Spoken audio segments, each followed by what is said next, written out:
71ാമത് Nehru trophy വള്ളംകളി മത്സരത്തിന് ഔദ്യോഗിക തുടക്കം. ഇപ്പോൾ ഹീറ്റ്സ് മത്സരങ്ങൾ ആരംഭിക്കാൻ പോകുന്നു. ചുണ്ടൻ വള്ളങ്ങളുടെ സല്യൂട്ട് ചെയ്യാനുള്ള നിരയിലാണ് ഇപ്പോൾ ഉള്ളത്. ഹീറ്റ്സ് മത്സരങ്ങൾ അല്പസമയത്തിനകം ആരംഭിക്കാൻ പോകുന്നു. ദിവീഷ് മണി കൂടി ചേരുകയാണ്. ദിവീഷ്, അങ്ങനെ ആവേശത്തിന്റെ നിമിഷങ്ങളിലേക്ക് നമ്മൾ കടക്കുകയാണ്. എപ്പോൾ മത്സരം ഔദ്യോഗികമായി ആരംഭിക്കും? ഹീറ്റ്സ് മത്സരങ്ങൾ പ്രജീഷ് ഇപ്പോൾ പതാക ഉയർത്തി കഴിഞ്ഞു. അതിൻ്റെ ഉദ്ഘാടന ചടങ്ങ് ഔദ്യോഗികമായി നടക്കുകയാണ്. മന്ത്രി പി എ മുഹമ്മദ് റിയാസിൻ്റെ സാന്നിധ്യത്തിലാണ് ഉദ്ഘാടന ചടങ്ങ് നടക്കുന്നത്. കൃഷിമന്ത്രി അടക്കമുള്ളവർ വേദിയിലുണ്ട്.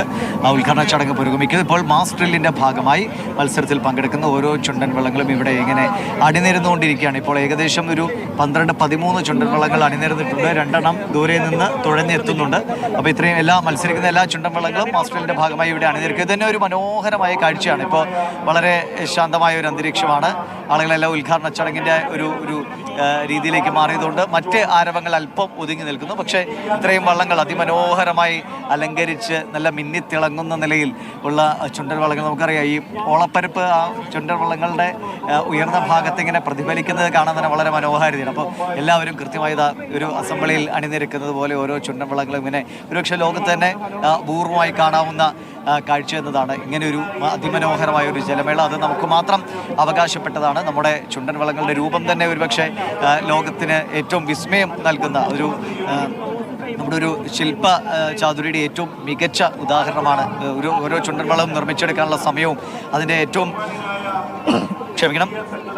എത്ര ആളുകളുടെ കഷ്ടപ്പാട് കൊണ്ടാണ്, കഠിന പ്രയത്നം കൊണ്ടാണ് ഓരോ ചുണ്ടൻ വള്ളം അണിയിച്ചൊരുക്കുന്നത് നമുക്കറിയാം. ആ ചുണ്ടൻ വള്ളങ്ങൾ 2 ചുണ്ടൻ വള്ളങ്ങൾ കൂടി ഇപ്പോൾ ആ അണിനിരക്കുന്ന ഘട്ടത്തിലേക്ക് പ്രവേശിച്ചുകൊണ്ടിരിക്കുന്നു. എല്ലാവരും അവരവരുടെ സ്ഥലങ്ങളിൽ കൃത്യമായി നേരത്തെ തന്നെ വന്ന് അണിചേരുകയാണ്. ആ മാസ് ഡ്രില്ലിൻ്റെ ഭാഗമായിട്ട് FBC കുട്ടനാട് അടക്കമുള്ള ചുണ്ടൻ വള്ളങ്ങൾ ഇപ്പോൾ ആ ശ്രേണിയിലേക്ക് പ്രവേശിച്ചുകൊണ്ടിരിക്കുകയാണ്. അങ്ങനെ വളരെ മനോഹരമായൊരു കാഴ്ച.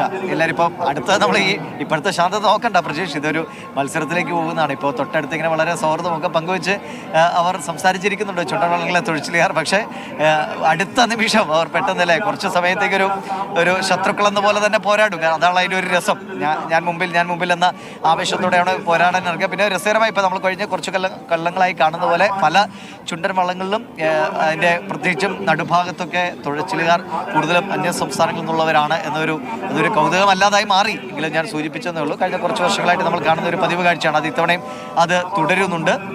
ഓരോ ചുണ്ടൻ വള്ളങ്ങളായി അണിനിരന്നുകൊണ്ടിരിക്കുന്നു. 24 നമ്പർ ചുണ്ടൻ ശ്രേണിയിലേക്ക് പ്രവേശിക്കുന്നു. തൊട്ടപ്പുറത്ത് FBC കുട്ടനാടുണ്ട്, അങ്ങനെ പള്ളാത്തുരുത്തിയുണ്ട്. എല്ലാവരും അങ്ങനെ ആവേശത്തിന്റെ നിമിഷത്തിലേക്കാണ്. കാരണം ഹീറ്റ്സ് 1ലേക്ക് 4 വള്ളങ്ങൾ ആരാരിച്ചുണ്ടനും വെള്ളംകുളങ്ങരയും ശ്രീവിനായകനും കാരിച്ചാലും ഹീറ്റ്സ് മത്സരം ആരംഭിക്കാൻ പോകുന്നു. അല്പസമയത്തിനകം തന്നെ അതിനുള്ള അറിയിപ്പ് എത്തുമ്പോൾ ആവേശം നമുക്ക് കാണാൻ കഴിയുന്ന വിസ്മയത്തിലേക്ക് അങ്ങനെ മാറാൻ പോകുന്നു. അങ്ങനെ നിരനിരയായി വള്ളങ്ങൾ എത്തുകയാണ്.